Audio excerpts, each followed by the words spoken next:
Welcome back to part 2 where we go over the PS2 games.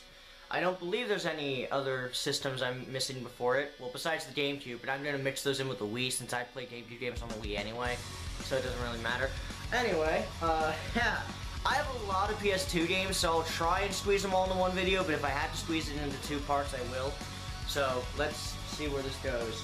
Pretty much is how I'm going to do it. There's like, the pile of PS2 games is right next to me, and I'm just going to pull out one at random and just talk about it until I run out of games to talk about. So with that said, not going to look, and I'm not looking, just to prove that I'm not. Enter the Matrix. I did not like this game very much, actually. This is actually my brother's game. Some of these are my brother's because he owned the PS2 before I did, but he just gave all of his games to me, so. But, Enter the Matrix, I'm not a huge fan of it. I played it before, and maybe I didn't give it much of a chance, but I didn't like the controls. It felt way too stiff. And the game's graphics look terrible for PS2 standards. Like, Star Wars Battlefront 2 looks better, and I will say Star Wars Battlefront 2 is even aged. In terms of graphics, not in terms of gameplay. Gameplay's still fantastic. Nicktoons Battle for Volcano Island. This game I actually enjoyed as a kid. I don't know how much I would enjoy it now that I've grown up, but yeah, this was back when I think Nicktoons was good. When did this game come out? 2006?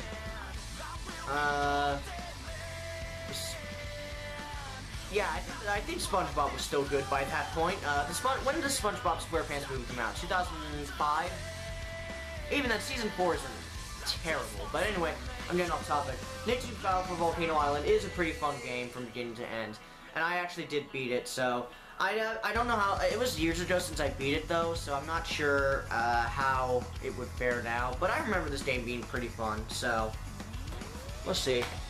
Maybe I'll play it again someday. Yeah. Come on.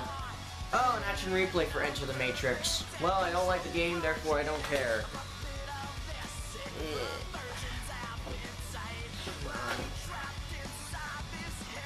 Sonic Major Collection Plus. This is a game that this is how I played the classic game for the first time, along with some other quote-unquote gems.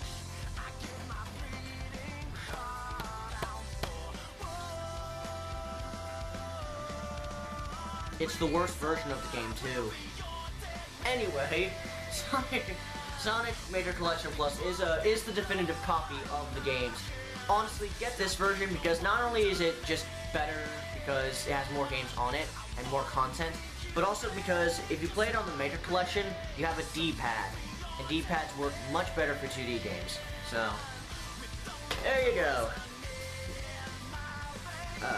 In terms of one of my opinions on the classic games as a whole, I like all of them, even if I'm not a huge retro gamer. Though I haven't really beaten any of them besides Sonic CD. I came close with a few of them though. I'm not good at retro games, so shut up. Another copy of Major Collection Plus. Now, you're probably wondering why I have 2 of these. This one is actually scratched. It doesn't work. This one does. Why I have 2 copies of it. So there you go. Next game is Super Bust-A-Move, a game from Acclaim. The only time Acclaim ever made a good game, actually, because I actually really liked Super Bust-A-Move. Wasn't Bust-A-Move an arcade game at the start of it? I believe it was an arcade game.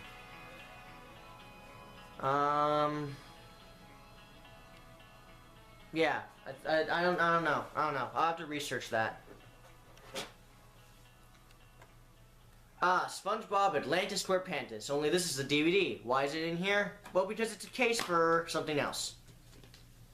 Teenage Mutant Ninja Turtles Smash Up. Think of Smash Brothers with Teenage Mutant Ninja Turtles, and that's pretty much what it is. Only with health bars. Come on. There we go. Lord of the Rings Return of the King, that's what it says right there. It's my brother's game, I can't really say anything on it. I haven't watched Lord of the Rings movies, blasphemy, I know. Superstars, that's a terrible theme song. This game has a terrible theme song. Sega Superstars, it's, special. Sega Superstars is by no means a bad game. Okay, actually it is a bad game, but it's mostly because of the iToy that's required for it. I actually do have an iToy, and I actually played the mini-games for this. They're only like maybe 2 or 3 of them were okay. Like the Sonic one was fun, and the Virtual Fighter was really fun. I'll give them that. That was really cool. And yeah, that's about it. Like 2 out of like the 16 mini games on here were fun. No, 12. It was 12. Whatever. You get the point. Even the Chow Garden in the game is boring. It's a far cry from Adventure 2's. Another Namco Museum game. This is actually the PS2 one. I haven't really touched it much. You see, this is one of those games that has the blue stuff on it, the blue disc. The reason why I haven't really touched it that much is mainly because of the fact that my PS2, the one that I have, the one that works, it has a hard time, I guess something about reading these, but it makes a really weird noise whenever I put one of these kinds of discs in here. And for some reason, it makes a really loud noise, like it's scratching the disc. And I just can't help but just see it as it's destroying the disc. Okay, I can't get away with it. It's gonna break the console. So, I don't know what's wrong with it, but that's why I don't really play games like this anymore. Sega Superstars is also one of those games. I can't play it on there either. So, yeah. Super Buster Move is also one of those games, too. Star Wars Episode 3, Revenge of the Sith. This is actually not an okay, the campaign's not very good, and no, it's not because it's based on Episode 3, even though I'm not a huge fan of that movie, but, it's not because of that, no. The reason I say the campaign is not very good is because I think I don't know, it's just, and it didn't keep my interest. I don't know why. It just didn't keep my interest. Maybe my mind would change, but there was one mode that I did really like, the battle mode. It's the closest thing we have to a fighting game for Star Wars, which I would love to see another one of that's actually good, if there are any that are good. I would love to see a Star Wars fighting game. This is the closest it ever came to it, and it doesn't have a lot of characters, but it has enough of them to at least satisfy me. So I really hope they take the multiplayer concept and kind of make it its own game, only with tons of characters because of the amount of characters they have now. Sorry. Breath. Star Wars Battlefront 2. We're continuing Star Wars. This is my favorite Star Wars game. It's a third-person shooter. What I like about it is how accurate the maps are to the Star Wars world. Like when you're on Hoth, you actually see the Millennium Falcon where it's supposed to be in the Rebel base, and you actually see the Rebel base itself. Like it just stuff like that is really cool attention to detail. So. Battlefront is one of my favorites. I'm hoping that the EA game's gonna be good, but it's EA, so you never know. And again with Star Wars Battlefront. I personally prefer 2, but 1's pretty good. It has some stuff that 2 doesn't.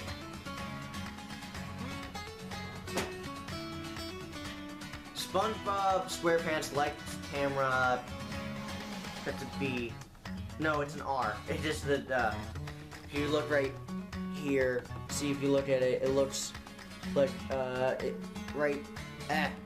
so hard to see with this camera. I can't see if that's a good angle or not. There's a 3 on the bottom of the R, and it looks like a B, but it's Lex Camera Pants. I played it once, didn't know what the hell it was doing, and it was from Blockbuster. I didn't bother to take it back, so I know Blockbuster stores aren't still around. I've heard they've been going online, but I'm not sure if they are still online or not. If they are, then I probably have like a $100 fine for this thing alone. I peeked. I'm sorry. I don't care. Star Wars The Force Unleashed for the PS2. If you're good yet, Star Wars The Force Unleashed, don't get this version. It is fine on its own. It's just a worse Wii version, but that's only because it doesn't have multiplayer. But still, get the other versions of Force Unleashed. Like the Wii version, which, personally for me, I think is the best version of the game.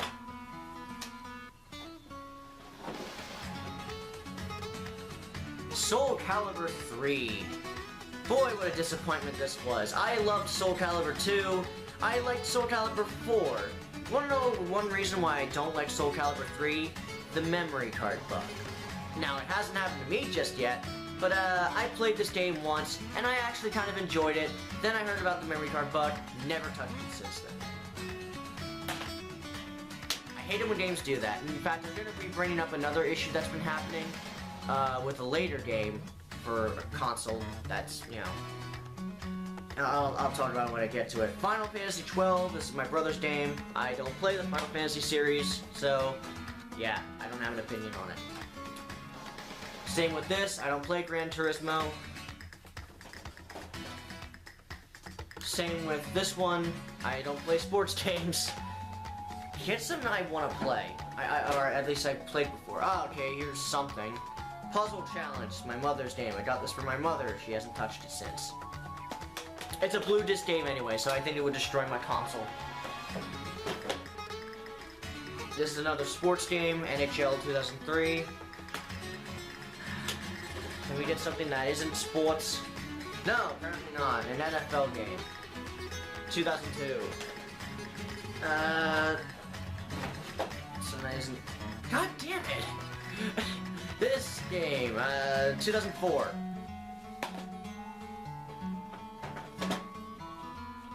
iToy Play. I have an interesting story about this one. I was trying to get the iToy, and this came instead. I ended up getting my money back, but I actually got this game for free pretty much then. Because, you know, I don't know if the game works or not. Like, is it a blue disc? I'm pretty sure it is. No, it's not actually. So I could try it out and test and see if it does work, but I don't feel like doing that, so yeah. Just I don't care. I don't care. To be honest, it's just kind of there. I don't. I got it from Amazon for completely free because I got the wrong thing. I ended up getting an iToy later, so finally a game that I actually play. Sonic Riders. Probably the most underrated Sonic game ever. Now, that's not to say it's by any means amazing. I will say if you want to play something like Sonic and Zeta All-Stars Racing and Mario Kart, you'd be better off because, honestly, those games are better than this one. This one has a habit of being way too complex for its own good. But once you get past the the insanely high learning curve, it's actually a lot of fun. I find a lot of enjoyment from this game. It's one of my favorite Sonic racing games out of the few that are good. Like, which ones are good? Riders, its sequel Zero Gravity is pretty good, and then the Sonic and Zeta All-Stars racing games, both of them. So, and Sonic R isn't that. Sorry, I just ate something. Sonic R isn't that bad, as many people pointed out to me. Seriously, Screw Attack, #1 on worst Sonic games list. Sonic R, even worse than Sonic 06. No, just no. Sonic R is at least so bad it's good, but this is a pretty decent game. So yeah, get it if you want to. Just prepare for a really, really steep learning curve. If you're not a fan of steep learning curves, then you won't like the game. I think I only have like 2 games left. Spider-Man 3. I loved it as a kid, and it's aged terribly.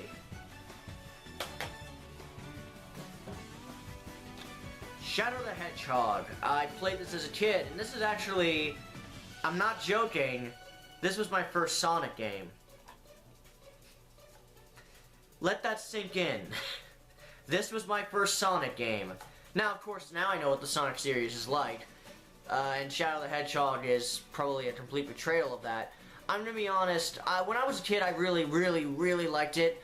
I play it again now as a teenager, and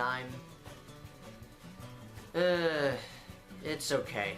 I don't think it's as bad as other people are saying it is. Maybe just because I grew up with it, so I'm more forgiving on it. But I actually do legitimately think the gameplay is alright. I don't think the controls are that bad for the game, as many people say they are. They're not, like, Adventure or Adventure 2 good, but they're still okay enough. But to me, what really hurts the game to me is the mission setup. I never liked the missions. Even as a kid, I never really gave a damn about the missions.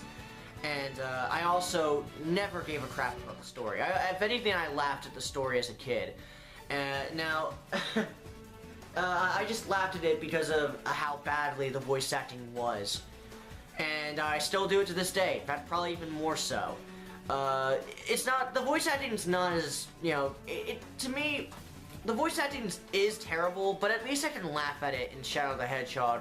With Sonic 06, just because of the way the story is, like, the story itself, the way it's told and everything, and, it's just, I don't know why. The voice acting in 06 makes me cringe, while this game, it makes me laugh. It's confusing. Like, they're both terrible, but I don't get why I like one over the other. Again, maybe it's because I grew up with this game, maybe I'm more forgiving on it, but, you know, I don't think it's certainly not the worst Sonic game of all time, people. Sonic 06 is much worse. Anyway, there's only one more game left, and it's probably the most controversial Sonic game since Sonic Lost... well, not since Sonic Lost World, this game came out before it, but... it was probably the most controversial Sonic game until Sonic Lost World, Sonic Heroes. I'm not a huge fan of the game, sadly. I want to like it, I do. I'm not gonna say it's terrible, because there are things I like about the game. And I actually do like the team mechanic. I like the team mechanic, I like some of the level designs. But my problem with Heroes is some of the levels themselves, and some of their gimmicks. Casino Park!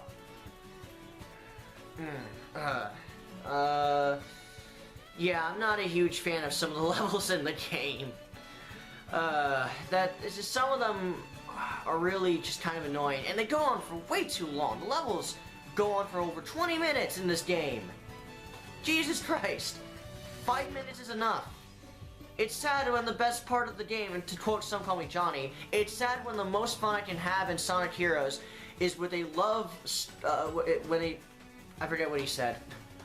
A love-obsessed pink hedgehog, a cat that's a big, fat cat that's voiced by Duke Nukem, and a bunny with an incredibly annoying voice. It's sad that I enjoy Team Rose's story the most because it's short. It's only 5 minutes for the first couple of levels. But the levels in the other stages, especially Team Dark, go on for over 20 minutes. They're marathons. And I hate marathon levels in Sonic games. Because they just bore me. It's one of the reasons why I gave Sonic 06 crap as well. Well, why I would give Sonic 06 crap, because I never actually reviewed it. But, you know, I have given it crap in the past. Whether it be through comments, or whether it be through videos that I've made where I've mentioned it. You know, sadly some of those videos are deleted now, but I mentioned the game before. I did not like the marathon levels. I don't like marathon levels in Sonic game. If a Sonic game has a level that's more than 10 minutes long, it's an instant miss for me. Even if there were parts of the levels I enjoyed. So, but at the same time, the control in Heroes to me is way too slippery. And I know some people complain Shadow the Hedgehog is worse. I personally don't agree with this, but hey, that's just me. Guys, I can't speak for everyone. But, you know, Sonic Heroes is way too slippery. So, it just, the scariest part about Heroes is if you're gonna fall off the edge or not, and those are my major problems with it. I don't have a problem with anything else. I don't have a problem with, there are levels I like, and I don't have a problem with the team mechanic. The team mechanic never got in the way for me. So, there you go. Anyway, that's all the PS2 games, and I was able to keep it under 20 minutes. So with that said, I hope you enjoyed this part. Join me next time where we go over the DS games and the 3DS games. I'm going to put them both into one category, because why the hell not?